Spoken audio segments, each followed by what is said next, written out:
El verdadero Cristo de la Navidad. Nosotros estamos desde la semana pasada hablando sobre ciertos anuncios. Vimos la semana pasada el anuncio del nacimiento de Juan el Bautista, ¿cierto?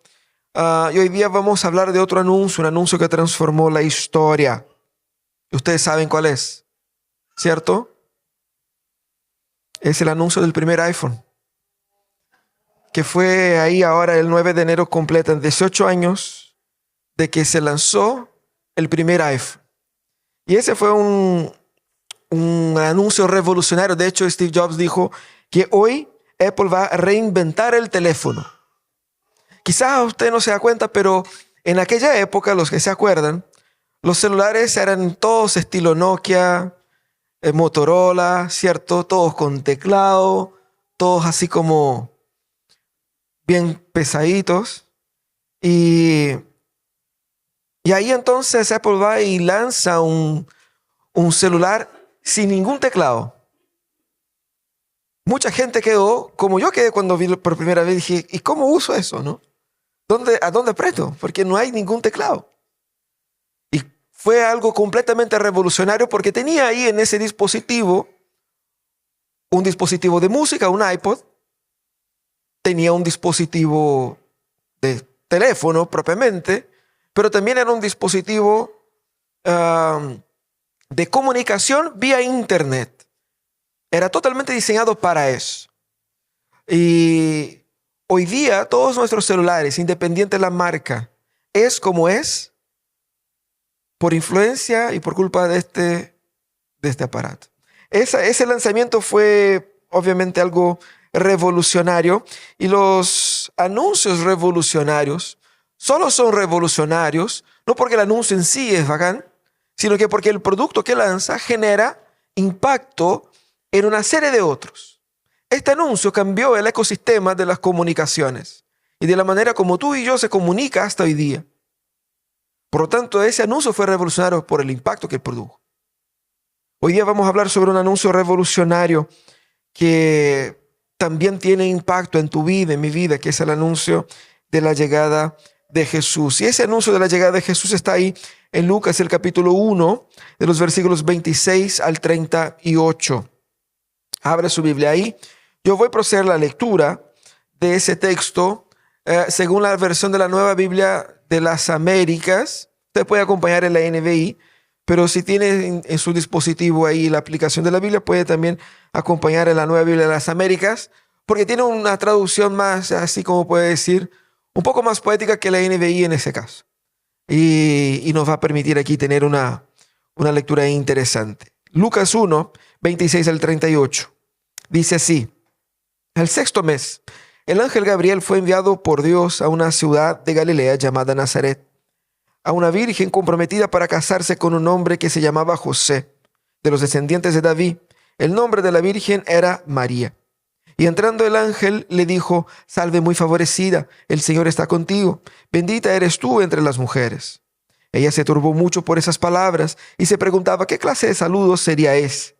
El ángel dijo: no temas, María, porque has hallado gracia delante de Dios. Concebirás en tu seno y darás a luz un hijo, y le pondrás por nombre Jesús. Este será grande y será llamado Hijo del Altísimo, y el Señor Dios le dará el trono de su padre David, y reinará sobre la casa de Jacob para siempre, y su reino no tendrá fin. Entonces María dijo al ángel: ¿cómo será esto, puesto que soy virgen? El ángel le respondió: el Espíritu Santo vendrá sobre ti, y el poder del Altísimo te cubrirá con su sombra. Por eso el santo niño que nacerá será llamado Hijo de Dios. Tu parienta Elizabeth en su vejez también ha conocido a un hijo, y este es el sexto mes para ella, la que llamaban estéril, porque ninguna cosa será imposible para Dios. Entonces María dijo: aquí tienes la sierva del Señor, hágase conmigo conforme a tu palabra. Y el ángel se fue de su presencia. Ese anuncio está profundamente relacionado con el anuncio anterior en ese mismo capítulo.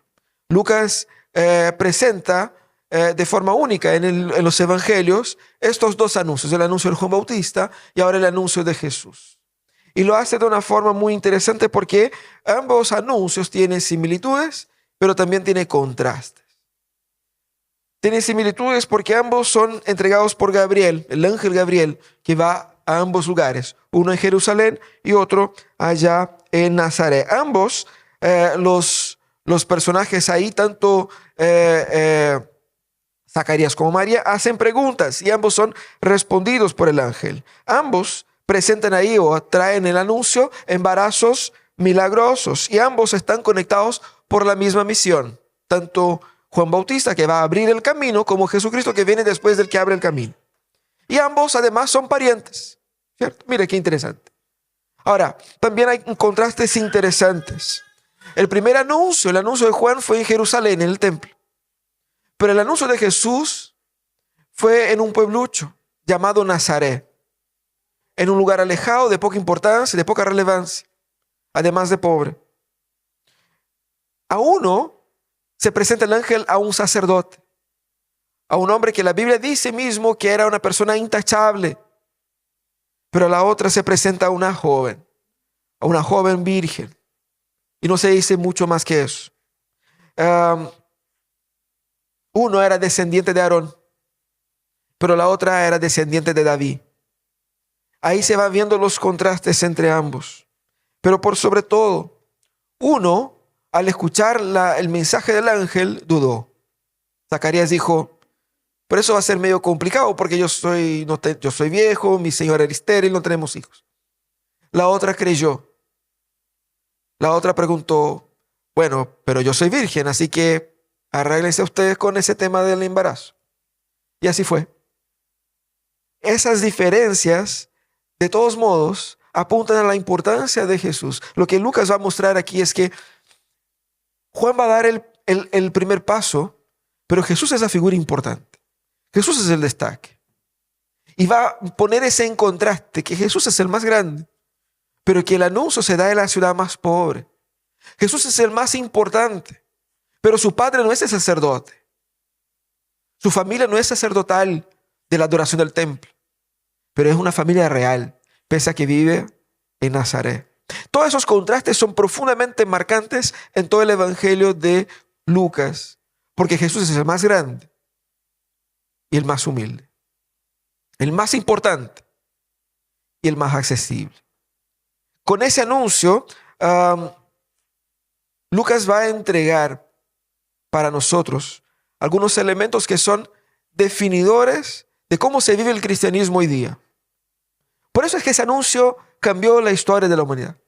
Porque trae ahí, en esas palabras del ángel a María y de María al ángel, ya una idea de cómo se vive el cristianismo.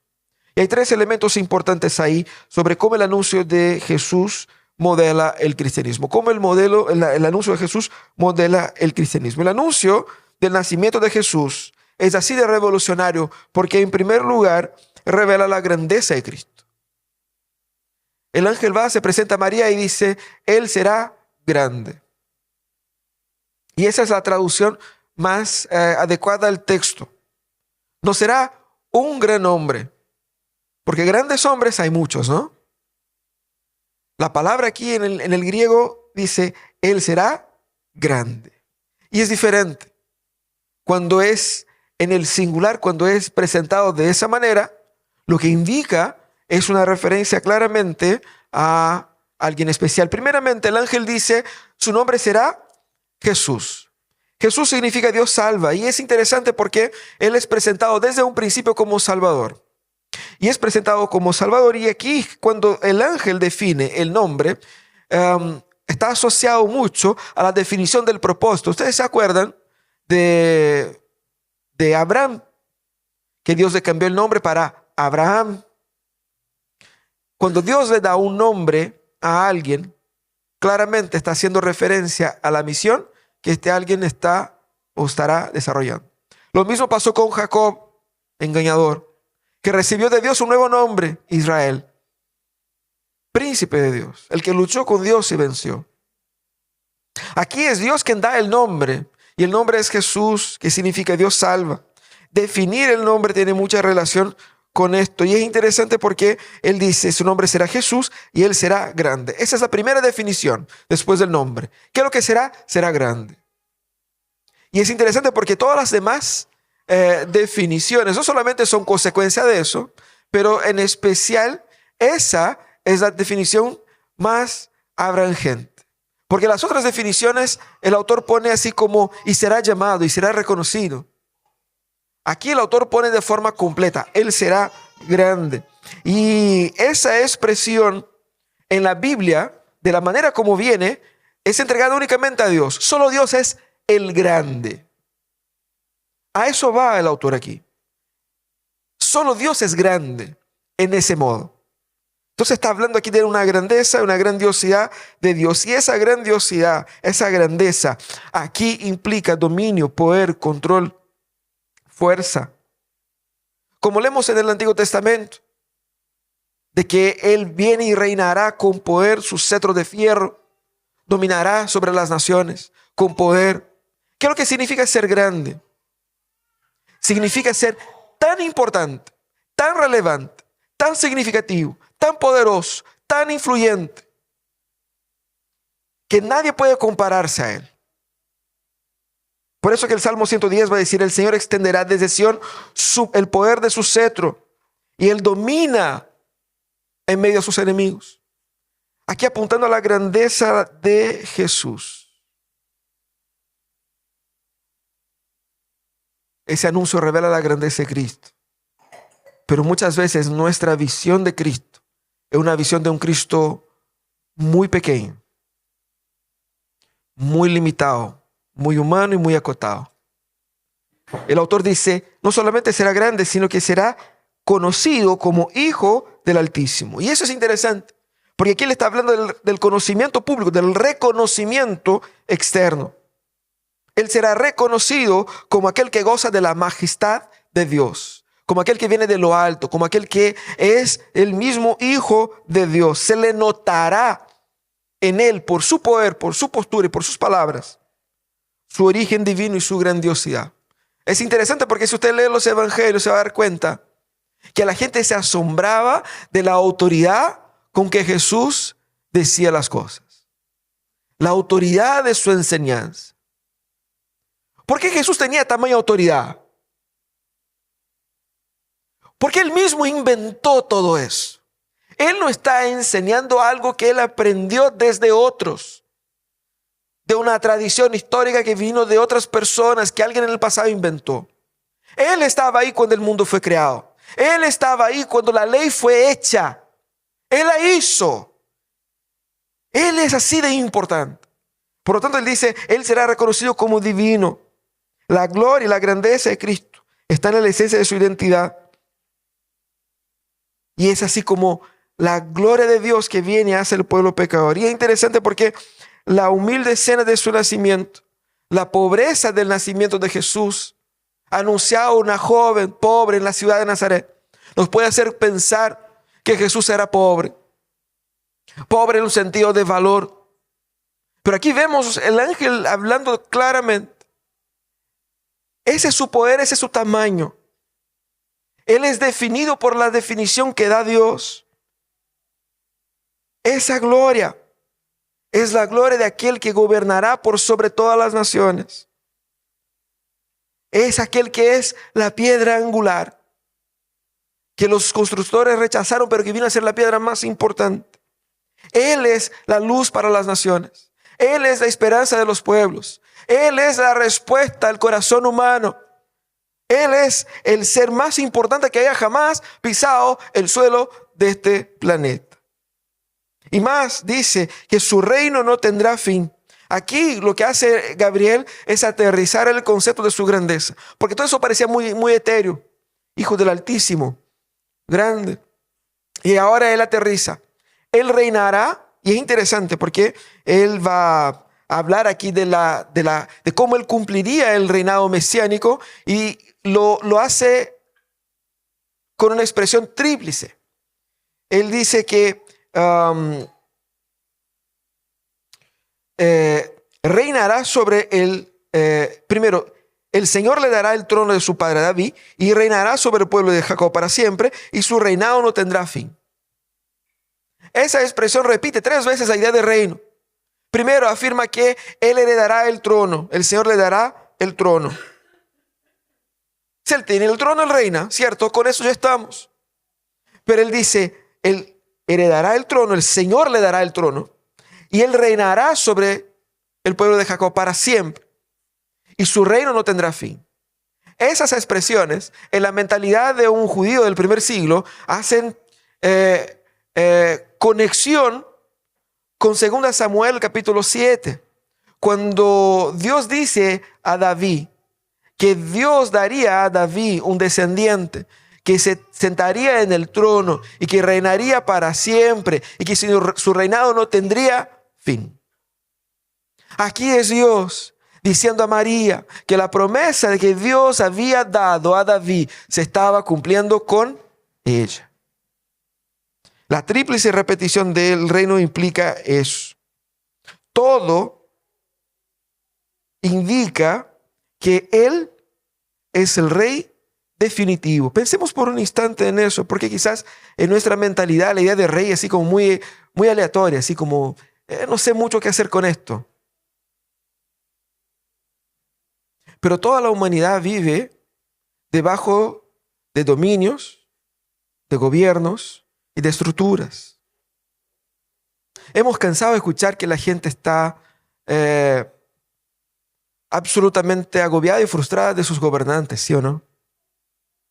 Aún más agotada y agobiada con aquellos que detienen el poder económico o el poder militar o cual sea el tipo de poder, desde su jefe hasta el presidente. Porque miramos a las estructuras de poder y no vemos en ellas ninguna solución para la vida real de las personas. Y aún, por más que los gobernantes sean lo más eficaces y excelentes posible, ninguno de ellos puede solucionar el problema esencial del ser humano. Aquí tenemos la palabra de Dios diciendo que habrá un gobernante que podrá traer a solución absoluta, perfecta y plena por sobre todas las cosas. Desde los problemas emocionales, psicológicos profundos e internos del alma, los problemas espirituales de la vida espiritual con Dios, hasta los problemas cotidianos de la vida humana. Ese es el rey definitivo, el rey final, el rey perfecto, aquel que gobernará y que resolverá todo. De eso está hablando el ángel aquí. Nosotros, hermanos, debemos redescubrir la grandeza de Cristo. Nuestra excesiva humanización de Jesús nos ha entregado un Jesús que tiene poca gloria. Un Jesús muy amigo, muy cercano, pero poco Dios. Poco poderoso. Debemos detenernos un instante para meditar lo tan grande que es Jesús. Jesucristo tiene que ser tan grande en tu cabeza, al punto de que hasta cierto punto te dé un poco de temor. Porque todo lo que es grande provoca temor. ¿Ustedes se acuerdan cuando los discípulos vieron a Jesús diciendo al mar, cállase, y al viento enmudece? La reacción de ellos no fue así como, fiesta, La reacción de ellos fue de miedo. Y se preguntaron, ¿quién es ese? Porque si puede hacer así con el viento, si puede hacer así con el mar, ¿qué es lo que podrá hacer conmigo? Por lo tanto, si no tienes la real percepción del tamaño de Jesús, si no tienes algo de temor en su corazón, es porque no has entendido su grandeza. Y solamente los padres que tienen hijos chicos saben la importancia de impedir que sus hijos estén cerca de las ventanas de los edificios, ¿no es verdad? Porque usted sabe el tamaño y la altura del edificio. Y usted sabe lo serio y lo peligroso que es. Y por lo tanto usted le teme al peligro. El niño no sabe. El niño, una ventana es una ventana. Está jugando. ¿Cuántas veces somos así con Jesús? Sin darnos cuenta del tamaño, de la grandiosidad, del poder, de la magnitud y de la majestad de Él. Es por eso que nuestra postura ante Jesús debiera ser la postura de muchos de aquellos días cuando se encontraba con Jesús y se daban cuenta de que Jesús era el Cristo. Su primera reacción era arrodillarse y postrarse. Porque han visto al Salvador, han visto al Señor. Pero esa historia también revela la compleja perfección de Cristo. Porque el ángel dijo: María, no te preocupes, no te asustes. El tema es que te va a quedar embarazada y el niño va a ser así, así, así, así, así. Probablemente ella se escuchó así en la primera frase: te quedarás embarazada, y ahí quedó. Y por eso pregunta: ¿pero cómo? ¿Cómo eso de que voy a quedar embarazada? Dijo: yo soy virgen, por si acaso. Estoy comprometida con José, pero todavía no nos hemos conocido. La pregunta de María no era una pregunta de incredulidad como fue la de Zacarías. Porque lo que Zacarías quería decir es que lo que el ángel dice no es posible. Lo que María quería preguntar es: ya, ok, de acuerdo, 100% de acuerdo, pero ¿cómo? ¿Cómo va a ser? ¿Qué tengo que hacer, básicamente? ¿No? Y es por eso que en el caso de ella es fe y no incredulidad, sino que una curiosidad natural de cómo iba a ser todo eso. Además de fe, la pregunta de María deja implícita su honestidad en entrega a la situación en la que ella está entrando. Y aquí por 2 veces se menciona que María era virgen, al inicio y ahora. Pero el Espíritu Santo, aquí el ángel dijo: el Espíritu Santo vendrá sobre ti. Y aquí se ve una obra hermosa de la Trinidad. El Padre anunciando que el Espíritu Santo iba a venir sobre María e iban a ser el Hijo. Padre, Espíritu Santo e Hijo, ahí presente en la obra de la encarnación. Y las palabras del ángel Gabriel, de cierta manera, hacen cierto eco con las palabras de Dios en la creación, cuando el Espíritu de Dios reposaba sobre la faz de las aguas.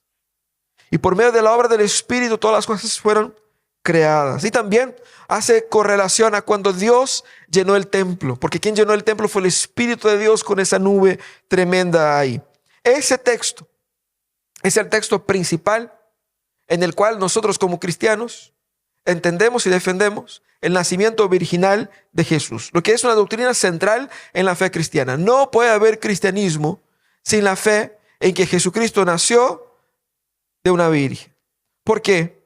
Porque en esa doctrina lo que se está afirmando es que al nacer Jesús, Él no heredó la contaminación del pecado original de Adán.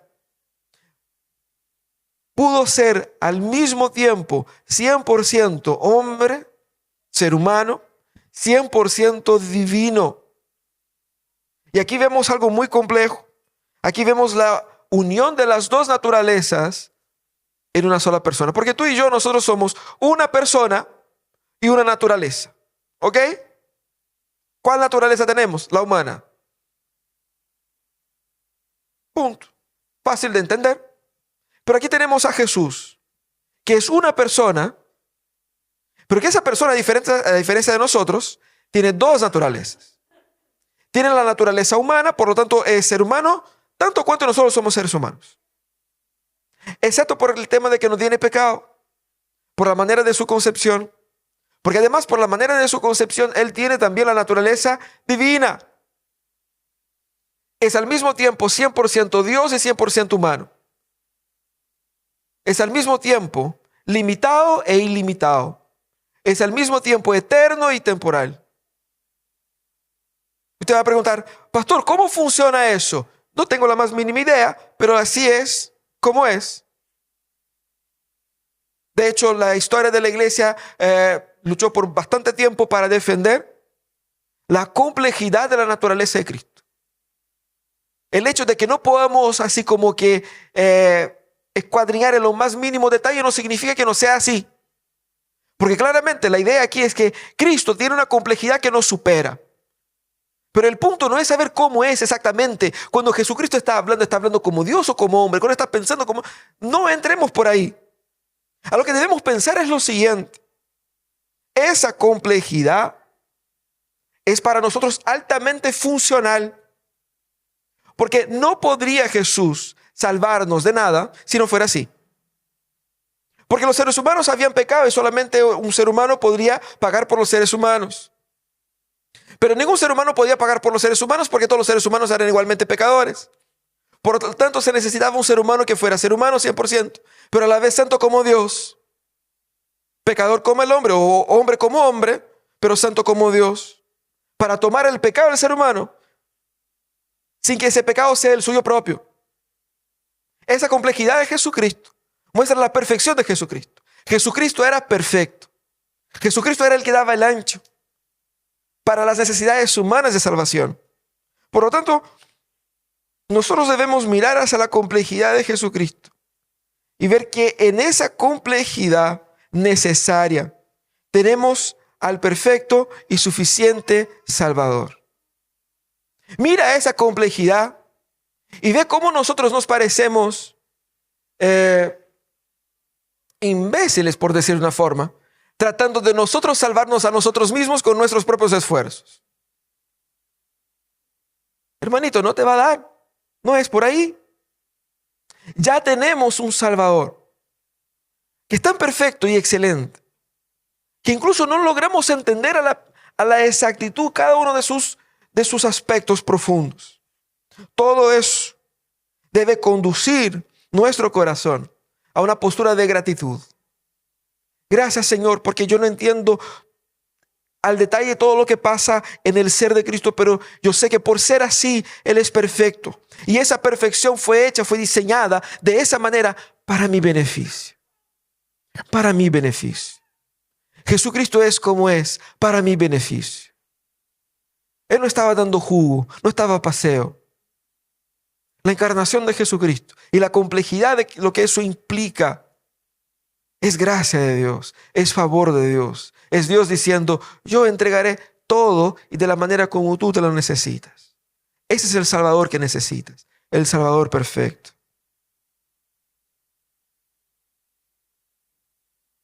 Cuando nosotros tratamos de minimizar la obra de la salvación, pensando que simplemente si yo creo en la doctrina correcta, me porto bien, voy a estar bien, pasamos por alto la compleja perfección de Cristo.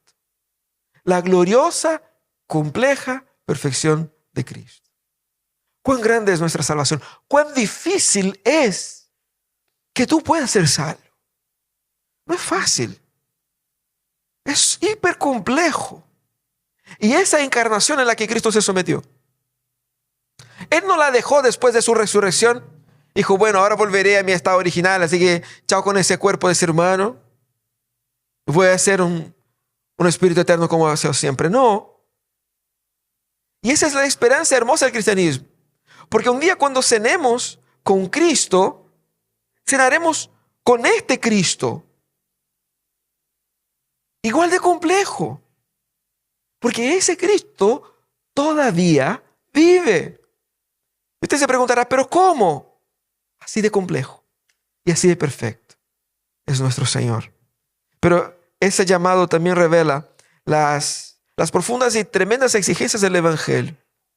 Porque mira por un momento a María. El texto está escrito de tal manera, de una forma tan poética por Lucas, que era un excelente escritor, que el texto comienza y termina con María. Comienza con el ángel llegando hacia María y termina con María dando la última palabra. Y el ángel dejando, el ángel llegando, el ángel saliendo. Pero ahí está María. Los versículos 26 y 27 van a construir hermosamente ese ambiente. Ustedes encuentran ahí 26 y 27. Dice, primeramente comienza a los 6 meses. ¿A los 6 meses de qué? De lo que había sido el anuncio de Juan Bautista y de que había sido el embarazo de Elizabeth. Dios envió al ángel Gabriel. Y aquí el autor ya lo menciona directamente que era Gabriel. Porque allá en el primer anuncio, el ángel se presentó a sí mismo. El ángel dijo, yo soy Gabriel. Aquí no. El Señor de nuevo envía a Gabriel a Nazaret. Y es interesante, mira la narrativa. El Señor envía al ángel Gabriel a Galilea. Ese es el orden en el relato en griego. El ángel envía desde el cielo. Dios envía el ángel a una región de Galilea, a una ciudad de Nazaret, a la casa de una virgen. Y explica cómo era esa virgen. Era una joven, probablemente entre 16 y 18 años, que estaba comprometida. Es decir, había un noviazgo oficial entre ellos, pero que todavía no se habían casado, con un hombre de la familia de David. Y termina así, y el nombre de esa joven era María. Qué hermosa manera de presentarla. Y presenta a María, y toda esa descripción es necesaria para indicar que ella era la persona correcta, pero que parecía estar en el lugar incorrecto. Era la persona correcta porque era una virgen y se iba a necesitar por el tema obvio aquí. Era una mujer que venía del linaje correcto, pero estaba en la ciudad, una ciudad que no cuadraba con esa narrativa. Y esas incongruencias aparentes son importantes para el texto, porque es así como Jesús es presentado en todo el Evangelio, como que calza pero no calza, porque lo que no calza es exactamente lo que nosotros estamos equivocados con relación a Jesús. Bueno, y el texto termina con Jesús, con María, indicando su obediencia completa al Señor, cerrando el paréntesis. Y el ángel se presenta a María y dice, salve, muy favorecida. Esa es la expresión, muy favorecida. Y María se asustó con esas palabras, no solamente porque era un ángel, probablemente gigante, imponente, que llegó a su casa, sino que porque esas palabras despertaban algo raro. Ella sabía que era una mujer común y corriente, o sea que no tengo nada de especial. ¿Por qué me dices eso? ¿Qué hice yo? ¿O qué quieres que yo haga? ¿Qué está pasando acá? Esas palabras, venidas de un ángel poderoso, seguramente indicaban algo muy serio. Y como ella va a darse cuenta en algunos instantes, ella era muy agraciada, muy bendecida, muy favorecida, y ese muy favorecida implicaba una misión igualmente grande. Entonces la gracia de Dios que abunda sobre ella era obviamente compatible con la enorme misión que el Señor le estaba entregando. Ella sería la progenitora de un ser humano único, el mismo ser que era Dios encarnado, el Salvador de la humanidad, el Rey mesiánico prometido. Y ustedes que tienen hijos chicos, imagínense el desafío de quedarse embarazado de alguien santo. ¿Cómo le vas a educar? ¿Cómo le vas a corregir? ¿Le doy un orden o le pido permiso? Porque es mi Señor, pero también es mi hijo, ¿cierto? No lo puede echar a perder. No puede echar, porque aquí está el Salvador del mundo. Tengo que protegerlo con mi vida. Y cambiar los pañales de vez en cuando. ¿Cómo hago esto? ¿Cómo cuido de eso? Eso es muy caro, es muy precioso. ¿Cómo lo hago? Era una misión, desde el punto de vista práctico, sumamente compleja. Sumamente compleja, porque no era solamente su hijo, era el hijo de Dios. Porque ese es solamente mi hijo. Yo lo educo como yo quiero, como a mí me place. Y punto. Y nadie tiene que decirme nada. Pero ese aquí tiene un señor arriba que es su padre y ¿cómo lo hago?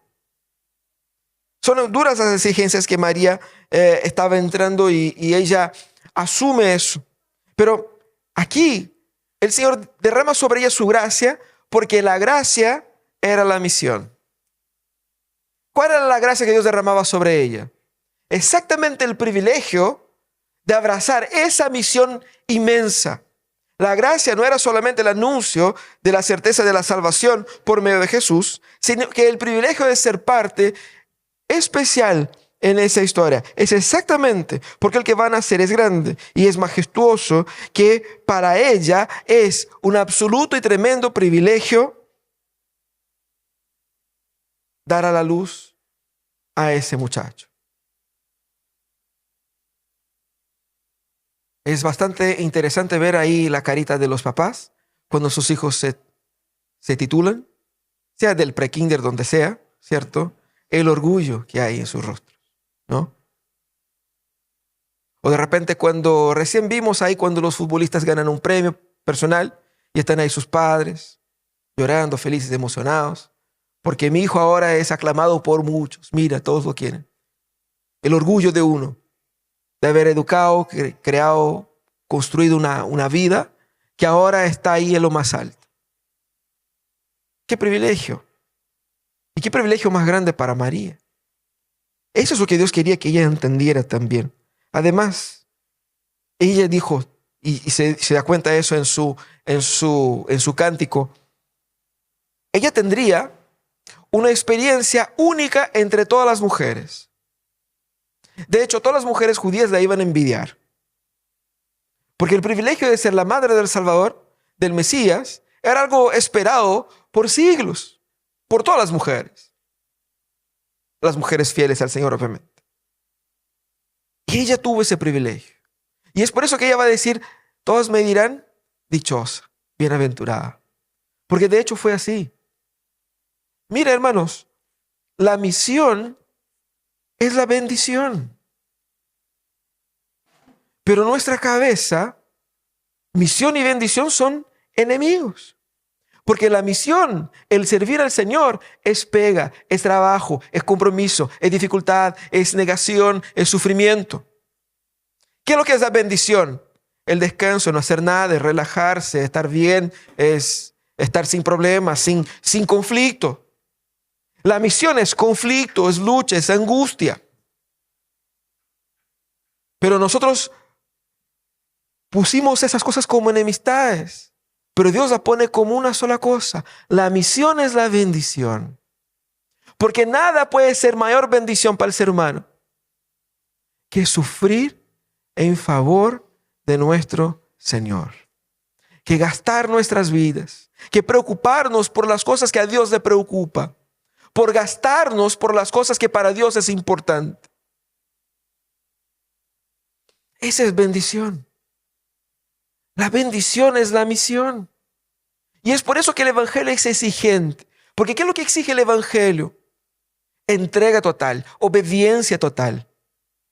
Porque al entregarse a la misión de Dios, estoy aceptando su bendición. No podré ser bendecido si no soy obediente.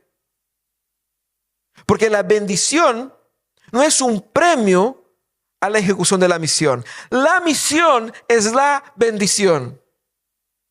Porque cuando vivimos la misión, cuando vivimos en obediencia, cuando vivimos en los propósitos de Dios, cuando trabajamos para Dios, estamos en hacer esto experimentando el favor de Dios.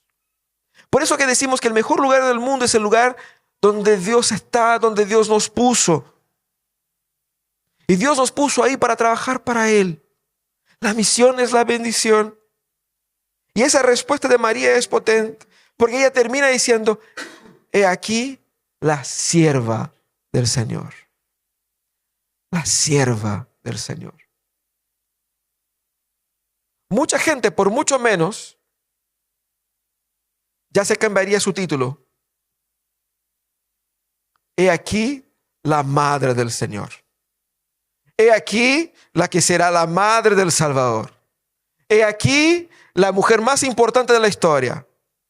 He aquí la sierva del Señor. Porque no importa cuál sea la tarea que Dios te haya dado, de la más importante a la menos importante en la métrica humana, al fin del día somos siervos del Señor. Y ser siervo del Señor es un tremendo privilegio. Porque solo trabaja para el Señor aquel que Él ha llamado. Aquellos por los cuales su Hijo santo, perfecto y grande haya redimido por su obra. Por lo tanto, ser siervo del Señor es la más tremenda bendición que podrías tener en la vida. Qué gozo es poder vestir esa camisa y decir, yo trabajo para el Señor. Yo soy siervo del Señor. Porque en el reino de Dios todos somos siervos. Solo Jesús es Señor. Todos somos siervos. No hay otro rango. ¿Se acuerdan de los discípulos peleando quién era el más grande, quién era el más importante? Y Jesús es para el carro. En otras palabras, Jesús dijo, primero que grande aquí solo yo. Ahora imíteme a mí. Si yo que soy grande le lavo los pies, ¿qué dirá de ustedes? Jesús tenía una forma así como bien potente de humillar también. Así como que le daba el hueso así como, ¿no? Si yo que soy grande de verdad, no como ustedes creen que son ustedes, le lavo los pies, imaginen ustedes. Todos somos siervos. Y aquí no hay cualquier cuestionamiento. ¿Qué le voy a decir a José? ¿Y cómo va a ser? ¿Y dónde vamos a vivir? ¿Y qué onda esto? Porque vive en Nazaret, pero la profecía dice que tiene que ser, y cómo tiene que ser, y qué sé yo. Ella como que entrega todos los detalles al Señor. Y eso es algo interesante, porque normalmente las mujeres son curiosas, ¿sí o no? Si usted se encuentra con una persona en la calle, oye, me encontré con fulano, estaba medio enfermo. ¿Y qué tenía? ¿Y fue al médico? ¿Y pasa bien? Y yo no sé, me dijo que estaba enfermo y yo dije, pucha, que mejore. Y me dice, no, pero ¿y cómo fue? ¿Y está de licencia? No sé. Fue el médico, no sé si fue al médico o no. ¿Pero qué tiene? No sé. No le pregunté. Las mujeres muchas veces tienen esa curiosidad, ¿no? ¿Y cómo le fue? ¿Y está bien? ¿Y qué va a pasar? ¿Y cómo? María podría haber preguntado, ¿pero cómo eso? Pero y José, ¿y qué le digo? ¿Cómo hago? ¿Y mi familia? ¿Y cómo va a ser? ¿Dónde vamos a vivir? ¿No es cierto? ¿Va a haber una pensión de Dios por ese tema del embarazo? ¿Cómo va a ser? No hubo nada, ninguna pregunta. Ella simplemente dijo, estamos listos, sea como quieras. Y esa disposición a obedecer de María contrasta con muchas de nuestras posturas, que suelen ser más de ser servidos de Dios de que servir a Dios. Y muchas veces incluso venimos aquí para que Dios nos dé, para que Dios nos cuide, para que Dios nos haga algo. Es siempre Dios que tiene que estar haciendo algo por mí. Es siempre Dios que tiene que estar así como que dándome cosas, ayudándome. Señor, dame. Pero el orden natural de las cosas soy yo el siervo, no Él. Él es el Señor, yo le sirvo a Él. Soy yo el que tengo que preguntar, Señor, ¿qué le doy? ¿Qué le hago? ¿En qué le sirvo? Usted entra a una tienda, no le va a preguntar al funcionario ahí, oye, ¿en qué te puedo ayudar? No, es al revés. Pero si usted no hace así en la tienda, ¿por qué hacemos así con Dios?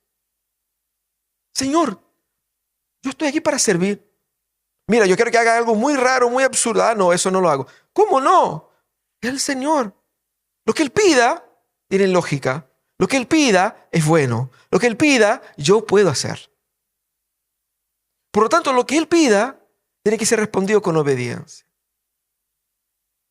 Qué hermoso ver María así, abrazando totalmente las exigencias del Evangelio. Y ese es el gran anuncio que Dios nos entrega aquí. Que la salvación llegó en Jesucristo y nada será como antes. Steve Jobs dijo que Apple estaba reinventando el teléfono. Osada. Podríamos decir que tenía algo de sentido, pero marketing, ¿no? Aquí no es marketing. Aquí es el hecho concreto. Aquí en Cristo se está rediseñando la mismísima humanidad. Y la mismísima manera como el ser humano se relacionaría con el divino por siempre. Y esos elementos aquí presentes deben modelar nuestro cristianismo. Primero, debemos vivir teniendo siempre delante de nosotros un Cristo que es grande. Un Cristo que nos supera. Un Cristo cuya nuestra reacción a Él es siempre de adoración. Al mismo tiempo, ese Cristo es perfecto y que perfectamente da el ancho del Salvador que necesitábamos. Por más complejo que sea la unión de esas dos naturalezas, ellas son hermosamente perfectas para mis necesidades. Y por lo tanto soy profundamente agradecido. Porque cuando Dios provee a un Salvador, me da un Salvador que es perfecto. ¿Y cómo reacciono a eso? Solamente en obediencia, en entrega, en adoración, en gratitud. Adora a Cristo. Que esa Navidad sirva para recordar lo grande que es Cristo. El pesebre es chico y pobre. No había lugar para él en la hospedería en la ciudad de Belén.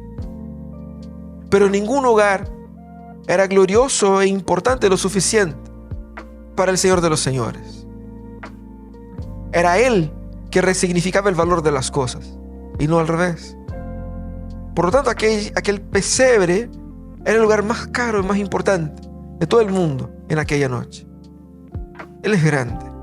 Adora a Jesús. Encántate con Jesús, de su perfección, de su excelencia, de su majestad. Encántate con ese Jesús que tiene una serie de elementos que tú no conoces. Y que ese elemento misterioso te deja enganchado a Él.